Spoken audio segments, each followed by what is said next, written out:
profile? Yeah, we can see. Awesome. So that's me. I welcome you all to get connected to me. You can search by Kader Khan and you can connect to me. That's the first thing I would like to say, because we are starting this. Today is our first session of this particular Codeathon. The topic is cloud computing, right? The fundamentals. This is going to happen for next 6 weeks, starting today, 1 hour every Saturday, 10 to 11, right? So that's the first thing I wanted to share with you all, and a little bit of governance. So the governance are in the chat window, okay?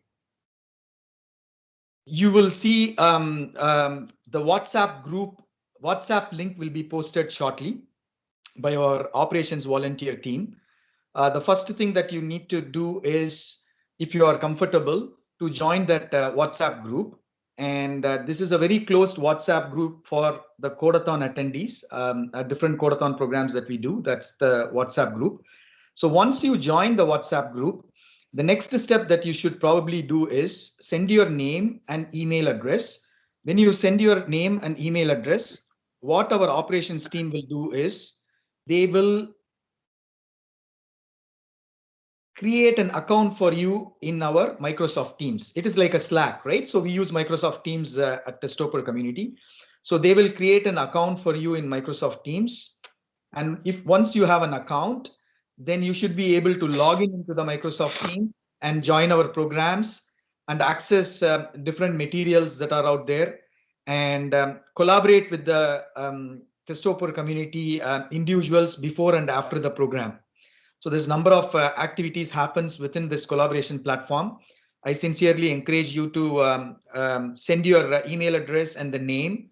First, join the WhatsApp group. Second, send the email address and the name so that we can create an account for you in the Testoper Microsoft Teams. We have more than 200 plus individuals who collaborate in this channel, and it would be a good collaboration platform for you all to get to know people, and the best that we can do during the COVID.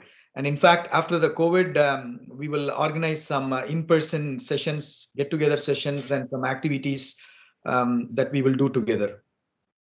So let me make sure the WhatsApp link is being posted in the chat. All right, here you go. So the WhatsApp link is there. You can join the WhatsApp group and then provide your data so we can add you into the Microsoft Teams. So that's mostly from the governance point of view. And having said that, I wanted to welcome you all taking your time to join our program to learn. That is the most important thing. Thanks a lot for taking your time to join. Today's program, because it's a first session, the way that it's been organized, the agenda is I'll be talking to you a little bit about what Testoper is all about, and also help you to understand how important it is for you to enable future skills and innovation in this competitive era. So I'll be taking 10 minutes to really go through that. Then I will hand over the session to our star of the show, Partha Kaushik.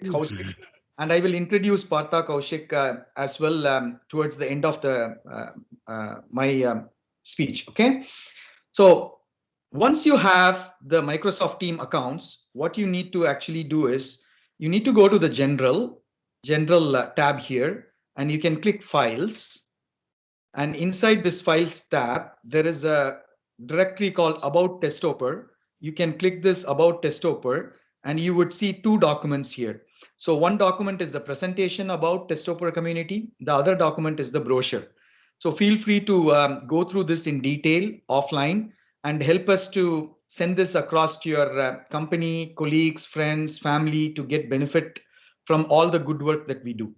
Now, having said that, you might be wondering, some of you who have newly joined, what Testoper is all about. So I'm going to open this presentation and I'm going to quickly walk through and explain you what Testoper is all about.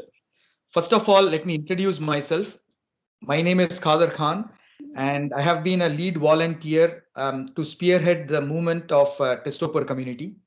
So now, what is the Testoper community? Before understanding what is Testoper community, I wanted to really help you understand how important it is, the future skills and innovation.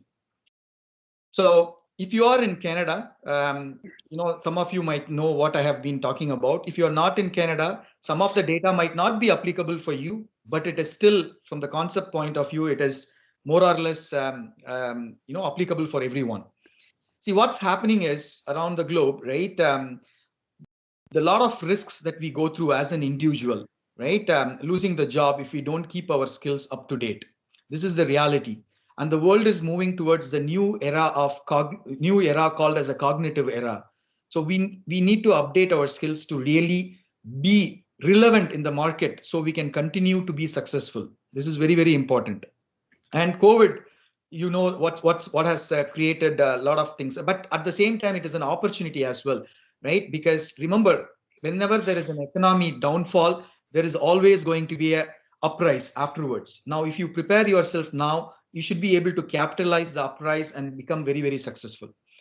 So now if you look at some of the companies, some of you might work in big companies and small companies, and every company is actually helping you to develop your skills. It is very important that you listen to your company, and whatever that they provide you, the forum to develop your skills, you must develop your skills, right? And likewise, if you look at the government provides a lot of grants. For example, those who are in Canada, when you wanted to buy your first home, you can go and take out money from RRSP. And if you wanted to also do some education course and spend money, you can also take out the money from RRSP, tax deductible, right? So the government is providing a lot of facilities for those who wants to develop their future skills and innovation. Now, all these things are important, for you to really follow. But what is most critical thing is, in spite of all these things, you as an individual person have to have a mindset, right, to develop your future skills and innovation and continuously learn. This is the mindset that you as an individual have to have. If you don't have that mindset, what happens is whatever the facilities that you have around is of no use, right? So at Testoper community, what we focus on individuals like you to change your mindset to continuously learn future skills and innovation. And that's the most critical thing that we always focus on. And we call ourselves as a people-led grassroots movement. And I will explain you why we call ourselves as a people-led grassroots movement, because Testoper community is not a profit community, right? It is a non-profit for impact organization. It is run by the volunteers like you and me. We are more than 30 to 40 volunteers came together, and we wanted to learn together. And also we wanted to help people like you to learn together with us and join our community. So it is a non-profit developer community, and we really focus on three key points that I wanted you to remember. In fact, 4 words that I wanted you to remember today when I stop this presentation, right? The first word that I wanted you to remember is it is a people-led grassroots movement, meaning it is started by you and me, people like us who wants to continuously learn and change our mindset to become successful. That's the first most important point. And the second most important point that I wanted you to remember is continuous and lifelong learning. And that is what in Testoper community, we together are going to achieve, right? And then the third key point that I wanted you to remember is future skills and innovation. It is very important that you develop your future skills and innovation so you can become relevant in the market and become successful in the market. That's very, very critical. And the fourth point that I wanted you to remember is future workforce. So you need to understand what is future workforce, right? So if you think about 10 years ago or 20 years ago, we used to be expert on one thing, and we used to only work on one thing, and our mindset is always tied to that one thing. And if someone asks us to do something else, we really don't want to go out of our comfort zone to do something else. But that's not going to work in this agile world. In the agile world, you as an individual have to have a continuous mindset to learn continuously. And you not only you need to develop the depth of skills, but also you need to develop the breadth of skills. So when you are working in an organization, when you are asked to work in somewhere else, some other topic, you are able to pivot yourself and work on that new topic, which is good for your company. If you have a skill like that, which is really good for your company. And when you have a job, right, it is really good for you economically, and also good for the country that we live in economically, because we have money, we spend money, and the economy grows. right? So this is the most important thing that I wanted you to understand. 4 words, right? Future workforce, future skills and innovation, people-led grassroots movement, and continuous learning. We within Testoper community revolve around these 4 words. If you remember these 4 words, it's pretty simple to define what is our vision and mission. Our vision and mission is we as a people, you and me, as a people-led grassroots movement, as a non-profit developer community, we empower each one of us to become a tech ecosystem future workforce because we are a tech community. And how do we do this? We enable future skills and innovations so that you are able to advance through your continuous learning. We enable future skills and innovations and imbibe that continuous learning mindset in you so you can accelerate your career, intrapreneurial and entrepreneurial aspirations. We do number of programs to do that, right? So one of the program that we do is a Codeathon. And the topic for the Codeathon today is cloud, right? You're going to learn the fundamentals of the cloud. This is very, very important if you wanted to start that journey from that direction point of view. So every program that we do has a unique purpose. Codeathon is to help you to learn tools and frameworks. Meetup that we will organize, it is going to help you to learn how different technologies are going to impact the industry. So like that, we have multiple different programs which will help you to develop breadth of knowledge, which will enable you to become a future workforce. That is what the Testoper community is all about. And you have to remember this one, right? It is you who have to have that mindset. Nobody else is going to help you to develop that mindset. And our goal is to help you to develop that mindset. If you have that mindset, it is good for you, right? And why we believe we are unique. First of all, we are non-profit. We don't do this together as for making money. And then the second thing is we are people-led grassroots movement, right? We together run this program. So how we believe that we are unique is because it is a community for the people, executed by the people, like all of us. And it is the peoples who are helping the people. It is the people who is helping the enterprise to get the right people in their organization with the right skills so they are able to grow successfully.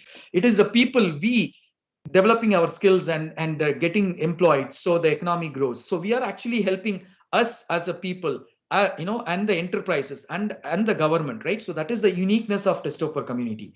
And I wanted you to really, really remember this.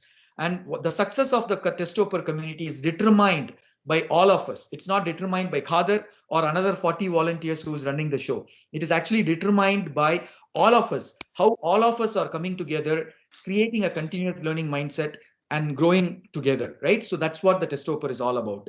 If I have to explain everything that I told you in one single slide, we call that as a Testoper ecosystem. If you see this slide, it's pretty simple.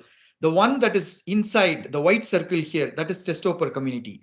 We focus on software developers, testers, and operations experts, purely tech guys, right? From the engineer all the way to the CEOs and CTOs. And we help them to enable future skills and innovation, which is the next circle around, right? Technical skills, management skills. Like I said, different programs targeted to help you to learn different skills.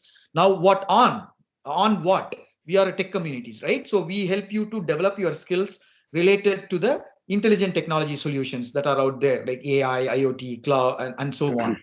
That runs on the IT architecture interfaces like cloud, cybersecurity, and so on. So by doing this, what happens? You are able to get good job, or you are able to become an entrepreneur. You are able to become an entrepreneur and able to work for different vertical industries like finance, manufacturing, and able to work in different departments within your business operations, your organizations like R&D, product management, marketing, and able to provide the customer with the tech solutions, software solutions, hardware solutions, services, platforms, and so on, right? So if we are able to achieve that, what we are doing as an individual, what we are doing as a community is we are achieving and becoming a part of future workforce. Right, so that is what the Testoper is all about in one single slide within the Testoper ecosystem. And we do not focus on one particular people. We are inclusive, diverse and inclusive organization. We focus on people who are employed, underemployed, entrepreneur, women, youth, immigrants, and so on, right? So that is all about Testoper community. Now, what I wanted to kind of share with you is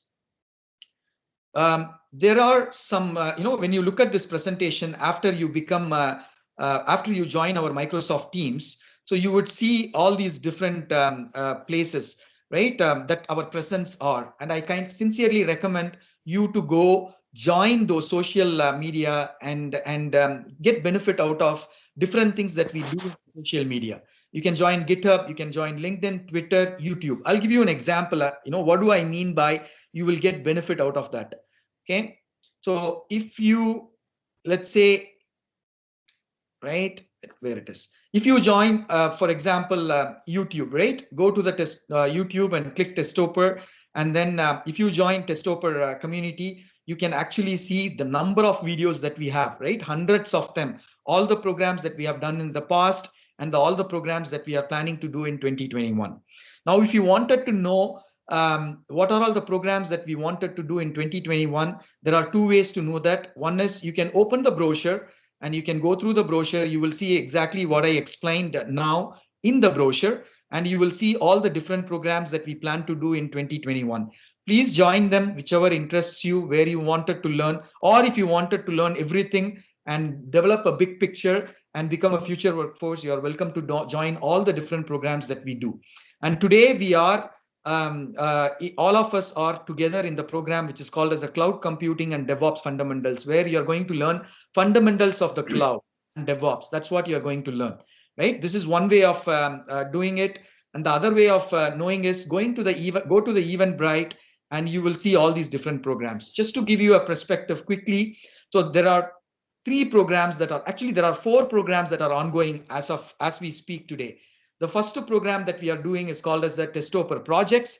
This program is to bring people together, form the team, and build a product or a solution, and give it back to the community, or allowing them to helping them to learn knowledge, whatever is required to start their own company. So that is the Testoper project. This happens every Friday evening, 6 to 7 p.m. and I basically run that program. And then the second program that's happening right now is on the test automation, and we are training the people to learn the test automation using a tools and framework named called Karate. Then the third program is the Cloud Computing and Fundamentals, which is why we are here today. And then the fourth program is Cloud Computing. That also starts, this is like a study group, right? So what is the study group? Codeathon, you know, because you have joined today. What is a study group? You guys remember when we used to be kids, we used to go to our friend's place, we do a group study, right? So that is what the study group program is all about. So this study group program on the cloud computing starting on 9th February, and Partha is also leading this cloud computing program. Here, what happens is you don't get trained on cloud computing, but rather you all come together and you discuss, share, learn, and learn together, right? And make friends together. That's what the Testoper study group program is all about. These are all the four programs that are running right now. And there are two programs that's starting in March.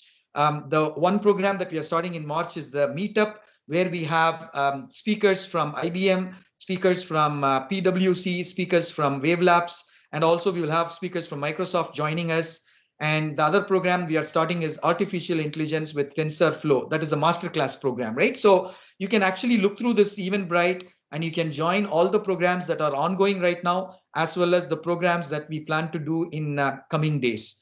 Last but not least, I sincerely encourage you to join the WhatsApp, join the Microsoft Teams, go to the general, take the presentation and the brochure that I presented today, send it across to your friends and families and to your company, and help us to grow our community and the good cause that we have undertaken, all of the people together to help the tech community. Thanks a lot. Having said that, I will hand over the floor to Partha, and a little bit about Partha.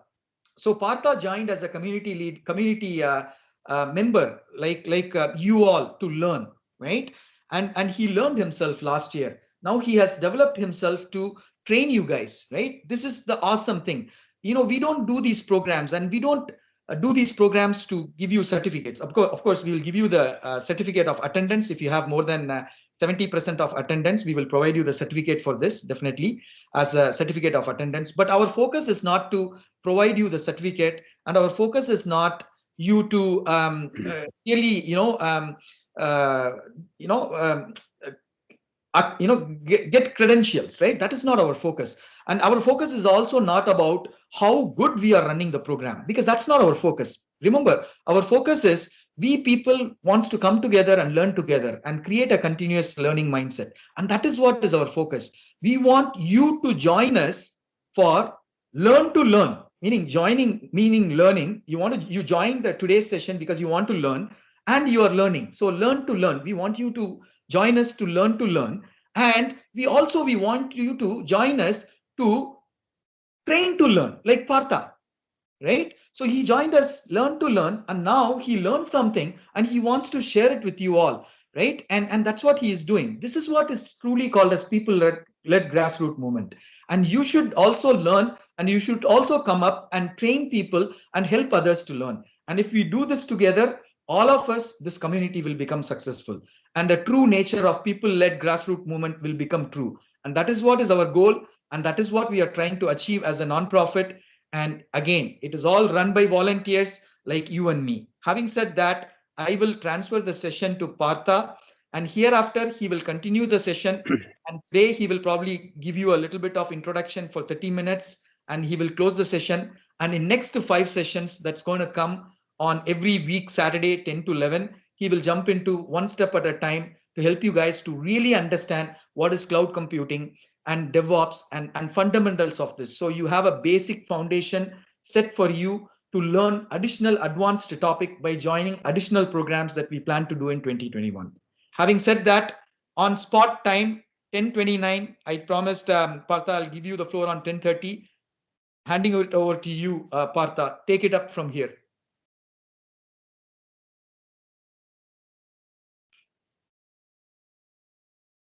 Hey, Partha? Yep. All right. I will stop the screen sharing.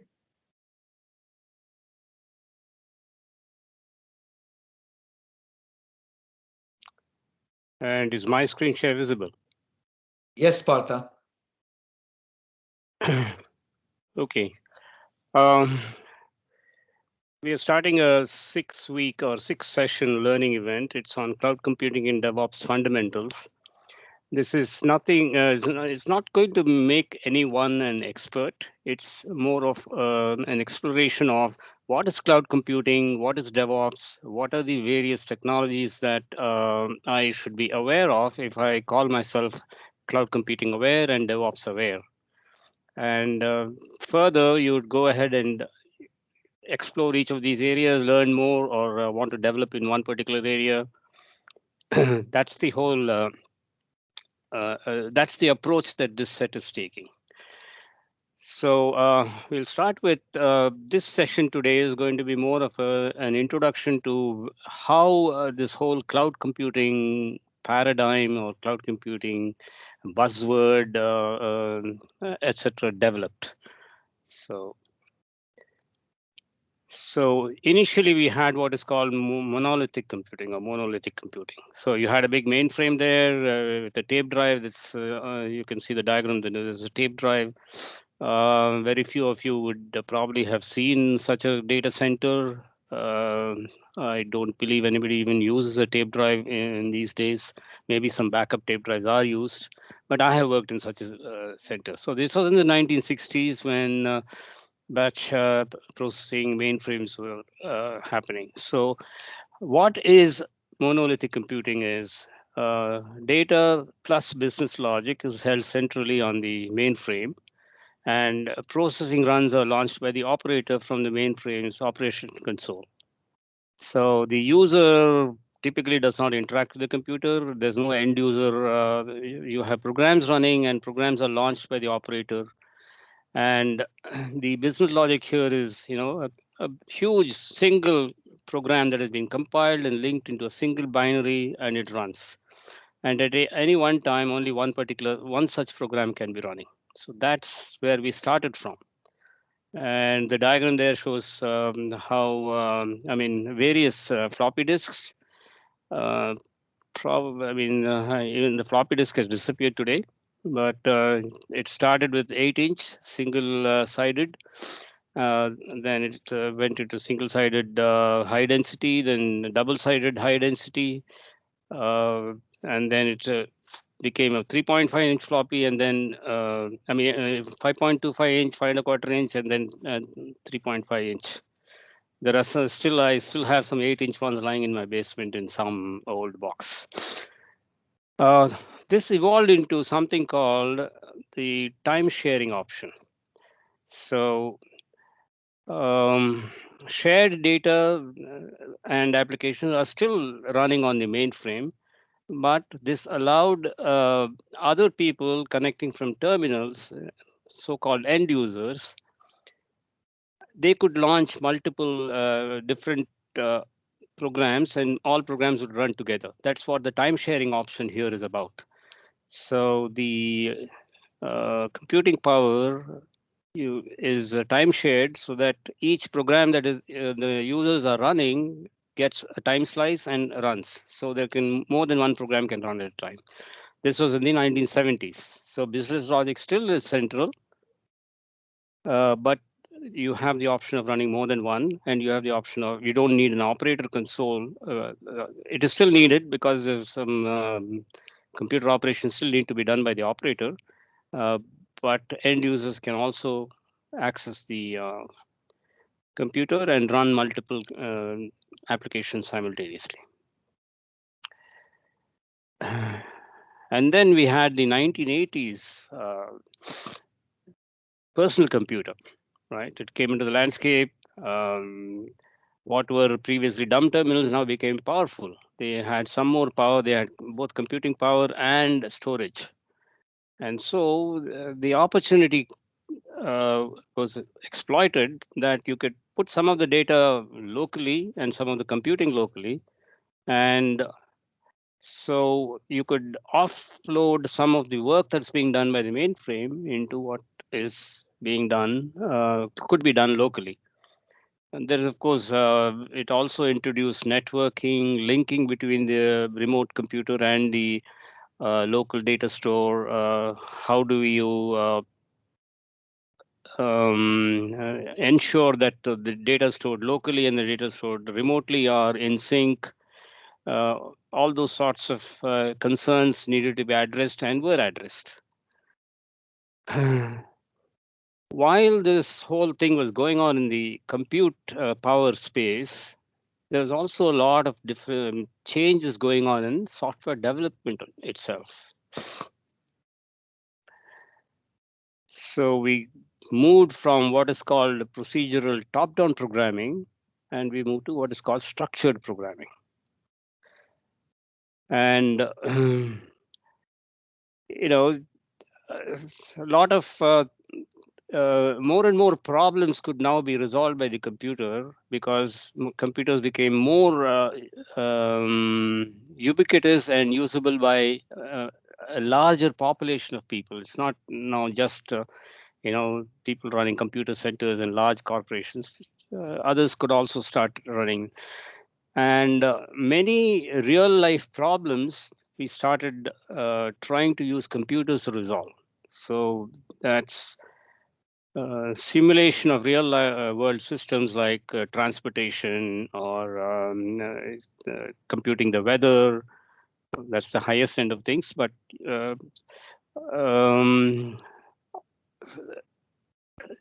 some linear programming, trying to optimize how we do designs. These are some of the things that gave rise to something called Simula.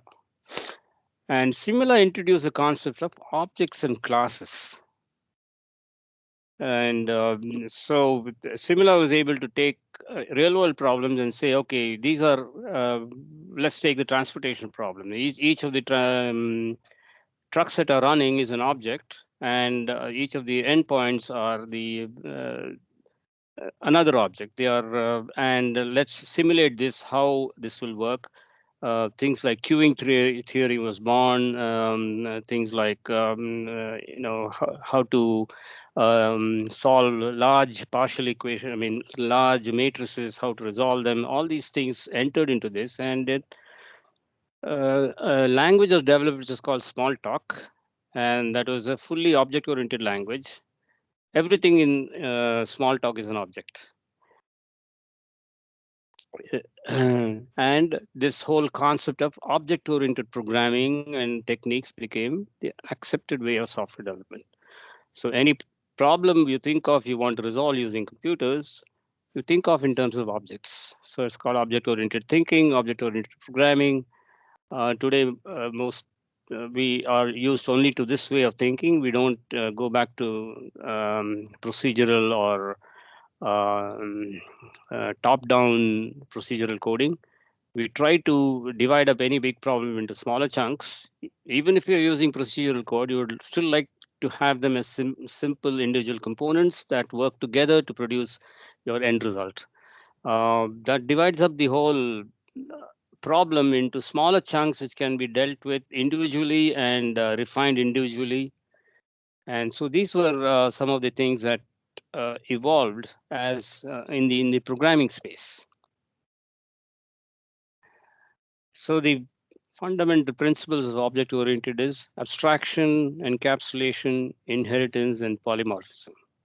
I don't want to go into all of them in detail, but at least a basic understanding of these terms is necessary for understanding what is object-oriented principles. So abstraction is don't think of individual objects with individual characteristics. Think of classes of objects, and that is an abstraction. So don't think of like cars. Like don't think of Toyota, BMW, and Mercedes-Benz, but think of car, and even above that, think of something like the method of transportation, and that's abstraction. Encapsulation is keep an object and its properties confined to one piece of code. Don't let it leak into another. Don't let it depend upon another. So that is encapsulation. Inheritance is once you have abstracted something into a class, then you can subclass it or make it as another specialized class. You can have a transportation object, and you could have a transportation object with 4 wheels. You can have a transportation object with 16 wheels.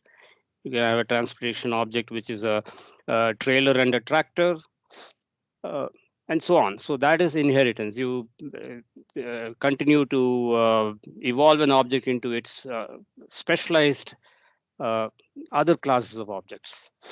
And polymorphism is how an object behaves depending upon which particular inherited class it belongs to. That's polymorphism. So an object can behave in different ways depending on which context and which type of object is being called. So once this, along with this, it was necessary to take large applications and then decompose them into objects, which were self-contained, which were encapsulated and self-contained. And once you have objects that are individual and they can only do one thing, how do they get some other piece of work done? Is by passing messages to each other. So I, as a car object, would, if you want to steer, I would call the steering control. It's like the Android in Terminator. Even if the arm is cut off, the hand is still moving, because the controls for the arms and the intelligence for the arm is in the arm. Though it's controlled by the head, the arm can act independently too. So once the message is passed, the arm continues to act, even if it is cut off from the head. And one of the most important advances in software development was the Java programming language. Not because it's a language that is object-oriented. We had object-oriented languages before that. We had Smalltalk. But Java brought in this specific concept of a runtime engine, which isolates the program from the underlying operating system and hardware. And so it brought in the concept of code once and run anywhere.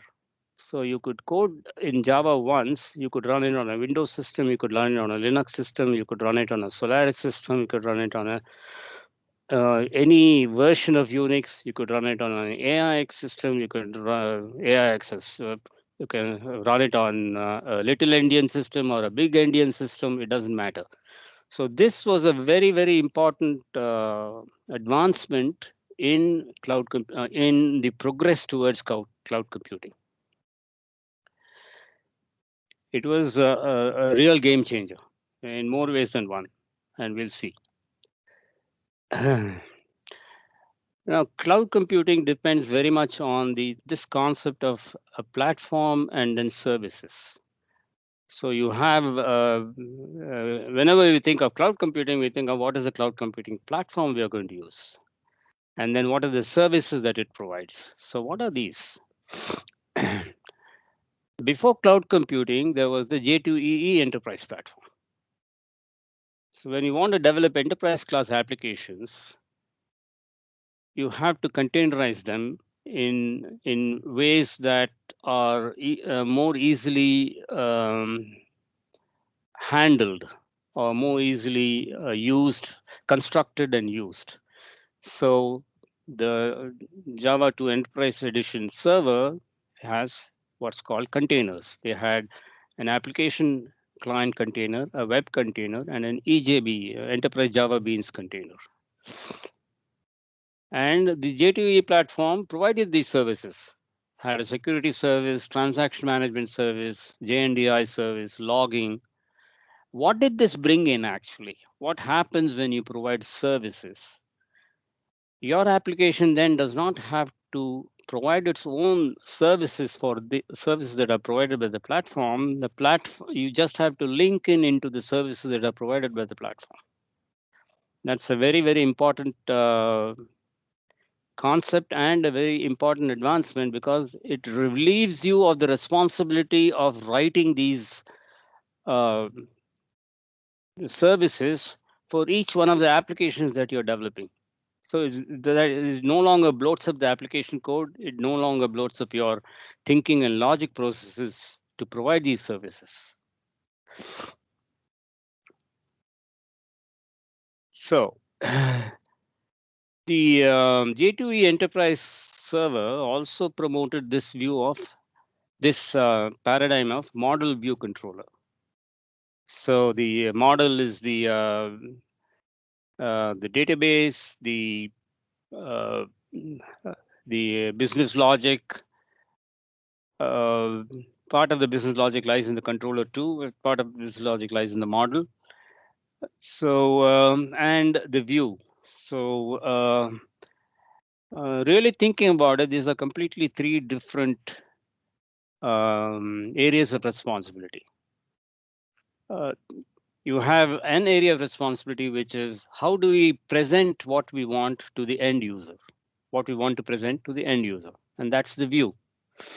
What is the underlying data model that we are using?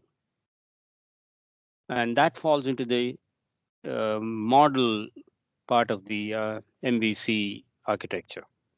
And then you definitely have the controller, which is going to receive the user requests and then act upon it. So that's the controller. Do you want to send it to the model? Do you want to send it to the view? Get the view, present it back to the end user. So there a clear line was drawn between these three parts of an application, that we should be concerned with these three as separate entities rather than just look at everything as one blob. And to facilitate development in this form of MVC, we need new languages new ways of presenting this and exchanging these ideas, because what you think, how do you convey it to another? How do you convey the interactions between these three systems to another? Because you're now working in large teams. You're working and there needed to be a language for developers to actually convey their designs to each other, and that's why the use a model UML modeling language became important. I really encourage you to go and look at UML. It is something that is still used today. And this is a UML diagram that's just come up. So when developers started getting more and more experience with this method of creating applications, and more used to thinking in terms of objects and how do we and which domain does it fall into? Does it fall into the controller domain or the view domain or the model domain? And how are the interactions going on between them? Then they came up with, there are some repetitive patterns that come up in any application in many different fields, and so they had they codified these into what they call patterns. So this is one pattern that is shown there in UML notation, and that's the visitor pattern. You have so many other patterns. If you and we are going to look at patterns in the cloud computing world also in the when we look at microservices in the next session. So the J2E server has containers, right? It has an application client container, a web browser, and a client machine. Then you have the EJB container and then a database layer. That's a sort of a diagram of how that is. And it provides, we already spoke of this, the services that it provides. And this is a typical diagram of how an interaction happens in the Java 8 server, Java 8 server. And this, in one sense, in my mind at least, this served as the forerunner to the platform services that are found in any cloud cloud platform today, whether it's AWS or Azure or IBM Cloud or Google Cloud, or there are a few other clouds in Nutanix and Huawei Cloud and so on. They all provide the same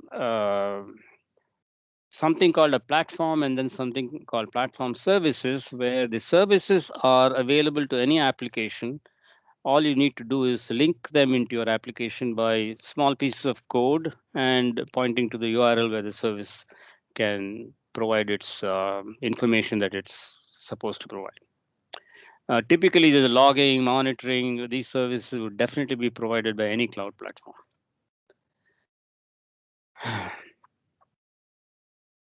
So we have seen two areas in which evolution happened that led to cloud computing. One was how computing power or computer systems moved from single user, single application, monolithic to multi-user, multi-application.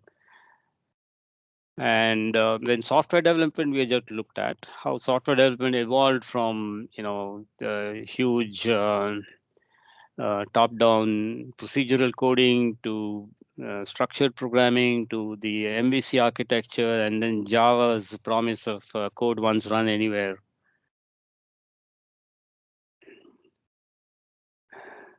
So the software development folks learned a lot about how to speed up application development. You work in terms of decomposing an application to its components, let each component be coded by a different team or a different team member with very clear understanding of how they are going to pass messages between each other, what is the interface from one that it provides, and what is the information that it can consume, and what is the information that it can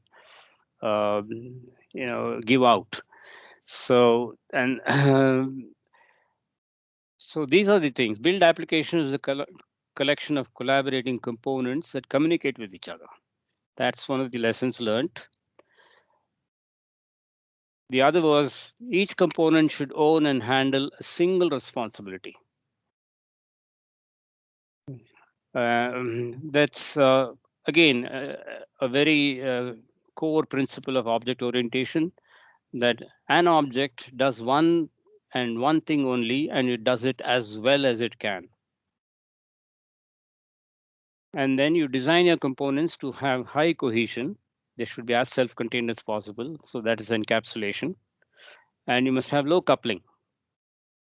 You should not depend, you only have very necessary dependency.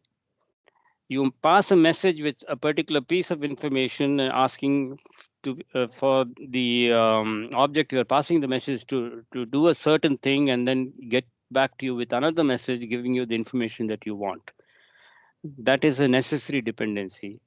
If you're passing much more information than the end component that is processing it really needs, then you're increasing coupling between the two components.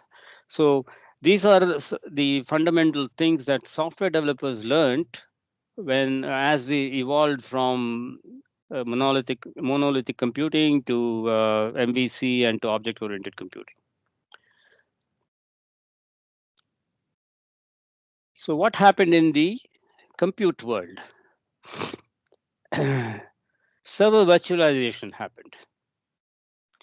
So previously, if you're running one application on one server, now and you needed multiple servers, then some smart guys thought, why are we wasting compute power when the application is not running? The processing power is sitting idle.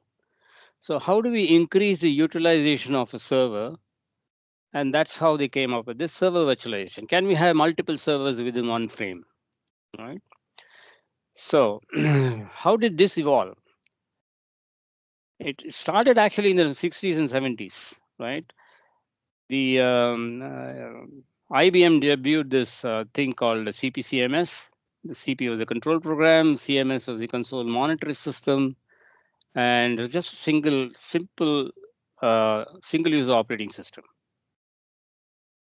So this approach gave each user their own computer. So this was the first virtual computer or virtualization that ever came about. So it came about in the early 70s through the CMS.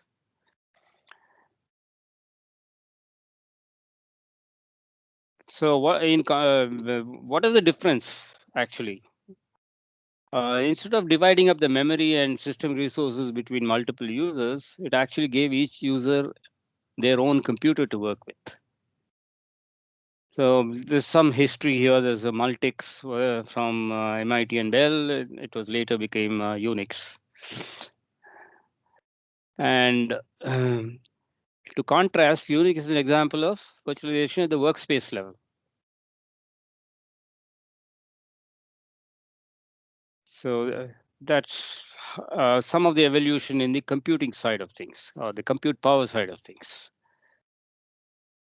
So continuing on that journey, in 1987, Insignia produced an emulator to run DOS on Unix. And in 89, they provided or they brought a Mac version of the soft PC was released. And so now soft PC not only has just the DOS application alone, it also can run Windows. So the windowing system was also incorporated into soft PC. So you could use a GUI, graphical interface. And then our friends Apple created virtual PC. And through virtual PC, you could run a copy of Windows on the Macs, right? And then Microsoft acquired this in 2003, and they released Virtual PC. So Virtual PC that Microsoft has today came from Apple, which is funny. The game changer in this whole virtualization space was VMware. 1998, VMware established, and then they began selling something called the VMware Workstation, right? And then they have brought out the ESX server and the GSX server.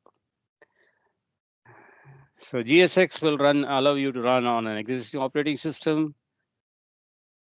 So that was called the type 2 type of hypervisor. So the term hypervisor came into play. This is what is a hypervisor? A hypervisor is something that controls can set up and control multiple virtual machines on a single machine. When GSX server needed a base operating system, while ESX server can run on bare metal. So it itself is the operating system. Its only purpose is to be a hypervisor that can set up and handle multiple virtual machines on bare iron.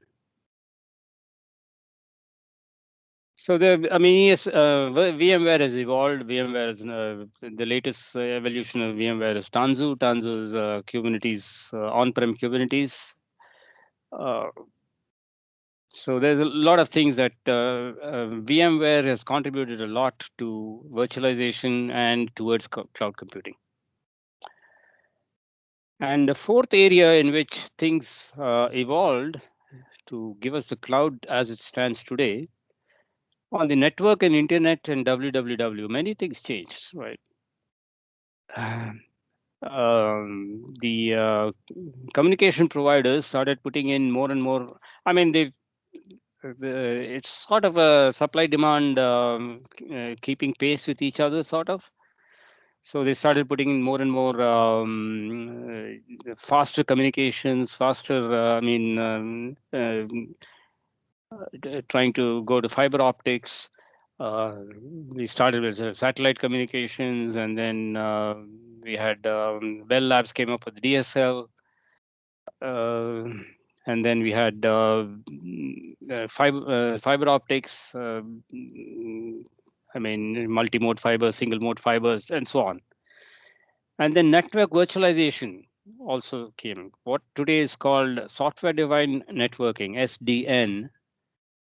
That is what is the final endpoint evolution of network. Doesn't need any more actual hardware to run. You still need hardware, but you're not putting the switching logic and the routing logic into hardware. It used to be done before. You used to have specialized chips that had the complete routing and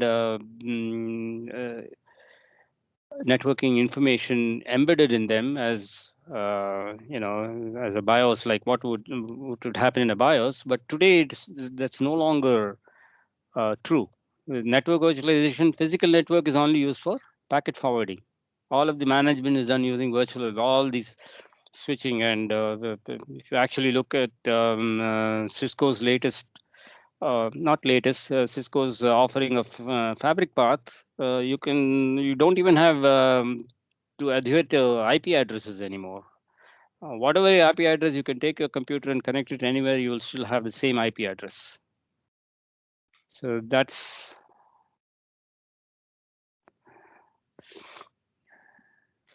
Partha, just respecting the time. Do you have more? I'll finish in within the next 10 minutes or so. Or do you want to continue in our next session also? Is fine, right? Just respecting the time. Just want to give you the options. Yeah, I will leave it up to the people who are attending. If they can stay on for around 10 minutes, we can. Let me see how many. Sure. Yeah, I know. I had to apologize. I had to some other, most of your time. Normally, the first session, that's what happens. Probably Okay. This will not. Yeah, it is going to take much more than that. So I think we'll continue in the next session from the point where we left off. I want to give people an opportunity to ask any questions or get any clarification if they like. So I'm going to stop sharing my screen so that I can look at the questions. It's good. So, I have one question for you. I mean, the historical view that you presented was really amazing, Partha. It's quite impressive to see how things evolved. I don't think these kind of understanding anyone has great work there.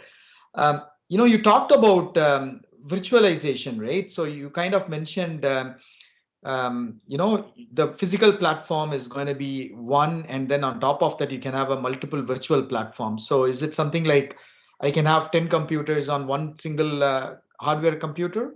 Software, is it like, can I understand something like, is it like 10 software computers on top of one hardware computer? Is that a good way of saying virtualization? Yeah, that is absolutely correct. VMware ESX actually does that. You have one bare metal computer. You definitely have to provide enough memory for multiple computers to work on one bare metal computer. Once ESX is put on, you then connect to ESX and then deploy as many other virtual machines that you like. You can deploy a few Unix machines, a few Windows machines, and that is how organizations are using VMware today. I have set up myself ESX. I've installed ESX and have used VMware for quite some time. Wow. Okay. Okay.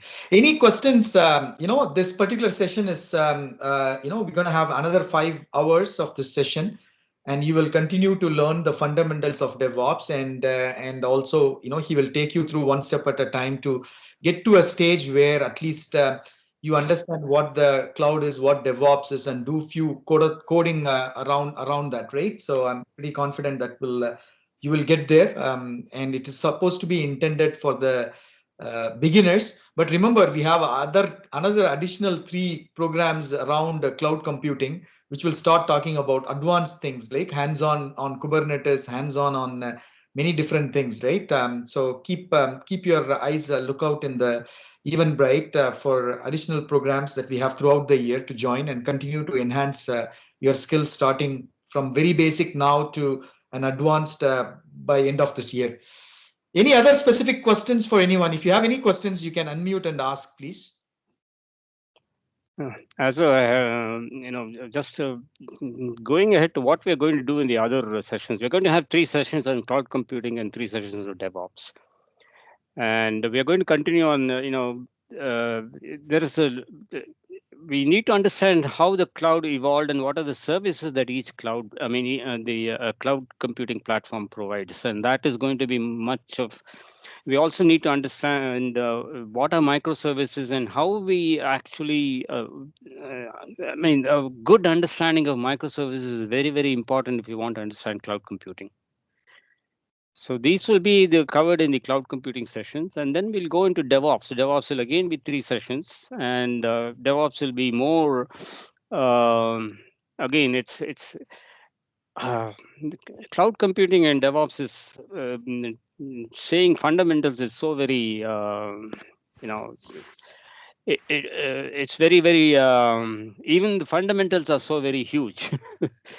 So Yeah. anyway, But I understand, right? But I think what you're doing is great, right? 3 sessions on cloud computing and 3 sessions on DevOps. One question I have is on behalf of the audience. By end of this session, would they be able to at least log into some cloud like AWS or whatever and spin off a virtual machine and install some programs at a very basic level? Partha, is something you're covering? no, we are not covering that in these sessions, but that's a good idea. But people should have a cloud account to do that, right? Oh, there are free accounts that everyone can create in Amazon, for example, right? Yeah, I would think that it would be really awesome to learn all these basics. At least with a closure of the session, people are able to create account in the cloud, create a virtual machine, and able to install the program, and maybe configure small things, right? That would kind of address both cloud computing and DevOps that you're talking both together in a more practical session as well, right? So just a thought, but I'll leave it to you to, it is your structure of the programs. I just wanted to make sure that there's some hands-on also into this part. Just an input from me, okay? There's going to be demos, but actual hands-on leading the class through a hands-on session is not what is planned. No, I mean, you can because actually take that to the study group, right? yeah, That could exactly. also be another option. Yeah, yeah. So remember, guys, I told you the study group Partha is leading. That happens. It's also again in the Eventbrite. There, if you want to learn a little bit of hands-on together with Partha, that would also be a good platform, right? So in the, that's how we structured. We structured the Codeathon program is going to give you the basics, demos, and things like that. And if you wanted to do hands-on, you can do in the study group. But there are certain Codeathon programs which are hands-on as well. But this particular fundamentals, we have structured it in this way, if I'm correct, Partha. Yeah, we are doing demos in this, but not leading any hands-on sessions. So Vikas is going to do a Yeah, it's going to take presentation a lot of agreed. on So what I meant by serverless. saying is you are able to show those demos, right? That's what I actually meant. When you are Yeah, showing yeah, the demos, yeah, people. definitely. Perfect. Awesome. So let's close the session, and I'm looking forward to every one of you to go to the Eventbrite, register, join our other programs. And if you wanted to present something and you wanted to teach us, join us. And that's the way we all grow together. So Partha, I'll give you the floor for the final words and close the session, please. Yeah, I mean, awesome. I see a lot of participants today, and I'm happy. And please join the study group if you want to have any doubts or you want to actually try some things yourself. You're welcome. Perfect. Those who do not have an account, make sure you join WhatsApp groups, send your first name, last name, email address. We will add you into the account because you need account for study groups and other things that we do together, and collaborate and ask questions back and forth, and access to all the resources that we have in the collaboration platform. I'm looking forward to seeing you all in our next program, Testoper projects that's happening on Monday. And if you're interested, you can join the Codeathon program on test automation on Wednesday. If not, I will see you all again on Saturday in this particular program. You guys have a wonderful weekend and talk to you all soon. Thank you. Thank you. Bye-bye. Thank you, everybody. Thanks a lot. Thank you. Thank you, Awesome Partha. It was a great session. Partha. Great work, Partha. Awesome session.